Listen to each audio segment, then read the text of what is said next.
Good morning, guys. How are we all doing? I am Dan from Trading with Dan. This is our Bitcoin morning update. So if you guys wouldn't mind smashing that like button, and we shall go straight over to those Bitcoin Christmas Eve 4-hour charts.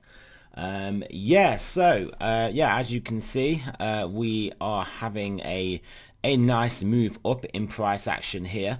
You can see we broke out of our descending channel, touched up to our towards 50k resistance, eased off back to a horizontal support level, and then broke back through that $50,000 level, and currently sitting around $50,100. So obviously you can clearly see what the big level for us to try and break through here is this 52, we just call it $53,000. Get above and close above $53,000, then things could definitely start to really get interesting. As it stands, we are still basically trading in this horizontal area. If we just extend this along in this basically horizontal channel, with obviously the lows being down here, the highs need to get back up here. So it may not be a foregone conclusion that we are just going to bull flag and break our way straight up through here. We could literally get up to here, get rejected, and then come back down and test $47,000, and then we could even at that point lose $47,000. But hey, let's be more optimistic about it. That when we are near the top, we've obviously got a chance of breaking through the range. So all to play for. Obviously we have extremely light holiday markets, and it will be not only the weekend but also Christmas Day tomorrow's also.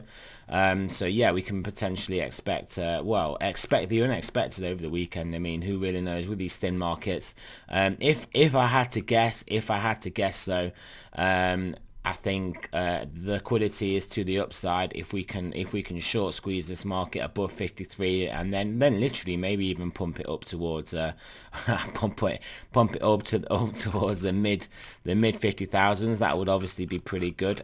We will extend this level across as well, just so we can kind of just see some other levels that we may have to get back over. I won't extend the box over. In fact, we'll delete that box now. That was just for the short-term price action here, but we will extend that horizontal as well. But we won't convolute our chart with another shaded area, because this will basically be the next range we will be in, and this will potentially be like the roughly midpoint that we may get rejected from, around $55,000, if we are obviously to break above 53,000, but then obviously getting above call it 56,000 could see us with a shot of getting above 58.5, and then the market goes full bull, with a high probability, in my opinion, of getting up to basically new all-time highs and towards $100,000 Bitcoin, that ever elusive $100,000 Bitcoin. So what is driving us? I hear you ask. What is a catalyst for this? I think it's quite clearly this move in the stock market. I mean, just look at it. It is incredible. Back above this horizontal. Firstly, we interacted with this level here, broke above, and and then slightly resisted under this last level of resistance. So we are now above that. So all systems go in the stock market. Ludwig von Mises, crack up, boom, eat your heart out. Clearly, Bitcoin was not going to go down on the basis of this move. So obviously, relative to this move, we are underperforming. Obviously, we're nowhere near our all-time highs, but Bitcoin is more of a wild animal. So it's not necessarily going to follow this perfectly. But if we do get acceleration up from here on these light markets, this Santa Claus rally that we've got going on, then maybe Bitcoin will get towards a $60,000 handle, and things can start to get exciting. If we're going to look at our Ethereum Satoshi pairing, obviously Bitcoin taking the reins here a bit, so this is struggling, easing off here. Obviously we need Bitcoin to decide where it wants to consolidate before potentially Ethereum gets a nice move. Bitcoin dominance as a whole, though, not doing so bad, so that's showing that other altcoins are doing pretty well in this move, even if Ethereum is underperforming Bitcoin. So we can see Bitcoin dominance actually looking to tank from here. you would suspect this is the area we've always been talking about, the end of the bull run Bitcoin dominance area. Once Bitcoin gets down to here, there'll be all sorts of parties going on in altcoins, especially if Bitcoin's towards that $100,000 level. There will be some insane gains. This is potentially, this is the area that I've highlighted for a long time, for obviously exiting alts, and yeah, just basically finally taking profits. But yeah, that's what we're looking at here. What else do we want to look at? Yeah, the DXY firstly. DXY, as we can see, wanting to probably break down, wanting to break below here, but we'll have to see how it pans out. We all know it's a relative trade. Ultimately, if it does break down here, it makes a run, makes a beeline for first the midpoint and then the bottom side of this ascending broadening wedge, and back to this support level here. We can probably expect all sorts of fun action in risk assets. So yeah, let's hope, let's keep our fingers crossed that is basically where this is going. There is obviously a lot of bullish, people are very bullish of the dollar now, as they were very bearish down here, as I was bearish as well. But yeah, bullish of the dollar, so potentially it could turn its way around. Oil also a key thing to look at. I mean, this is kind of telling us that a lot of this rally is probably predicated from the virus, this latest strain, people realizing that it's just a Mickey Mouse strain. It's not that bad. It would actually be great. It's actually a plus if this spreads like wildfire, gives people some natural immunity, with basically just experiencing a mild cold, and then yeah, then things can potentially get back to normal quicker. I mean, this is how pandemics end. And yeah, it's so there you go. So yeah, maybe this is what we're seeing. Maybe this is why we are seeing a rally in the market. I think that is the reason why. And obviously, if travel things are going to go back to normal, we can expect this oil to get going as well. So yes, all looking fine and dandy there.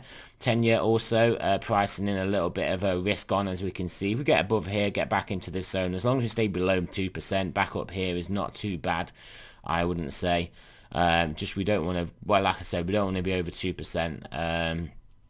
But yeah, things potentially looking good. I think the Fed is going to probably be looking at this flattening of the bond curve, the yield curve, and be thinking the market is pricing in that we can't do this stuff and we're going to break something, so maybe we won't raise as aggressively. So yes, so we've got that aspect of potentially going to buoy these markets.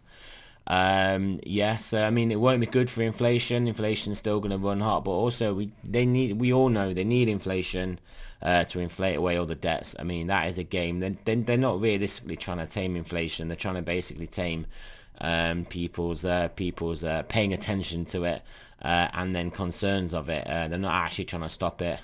So yeah. Yeah, not much else to look at on here. We did not look at the stochastics yesterday. I think I forgot to do that. But yeah, we look at the stochastics now for Bitcoin. I'm sure they're going to be looking good. But yeah, 4 hour it did top out, come back down, and then turn back up. So 4 hour, we've got more upward momentum from the 4 hour. I guess the 10 hour might be looking extended.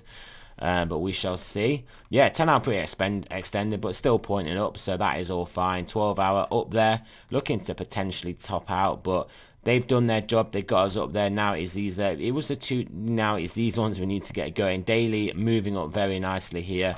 2-day still grinding its way up. 3-day looking, well, basically turned up from a low level, so plenty of room to run. 5 days still turning down. 5 day and the weekly are the ones that we want to turn up to complete this picture. Weekly still diving. 5 day looking to turn back up. So clearly the weekly will, if we stay up here or higher, will turn back up. And then obviously bi-weekly has now turned down, though, but monthly up. So these are the ones, 5 day and weekly turning back up. And I think then realistically we will be looking at a good shot at getting up to this $58,500 level. If we go up to $58,500 level, that could be the perfect sell level. To sell, we could potentially then see some distribution between in this range, 58,500 and then 53,000 before an end of the bull market, or the flip side to that is not the flip, well, just another possibility is we can break above that and then go onwards and upwards and basically hit all new time highs. I think this will be the most important level. I think a lot of shorts, a lot of people wanting to get out of this asset will be eyeing up this level, providing we can get through 53 and get there.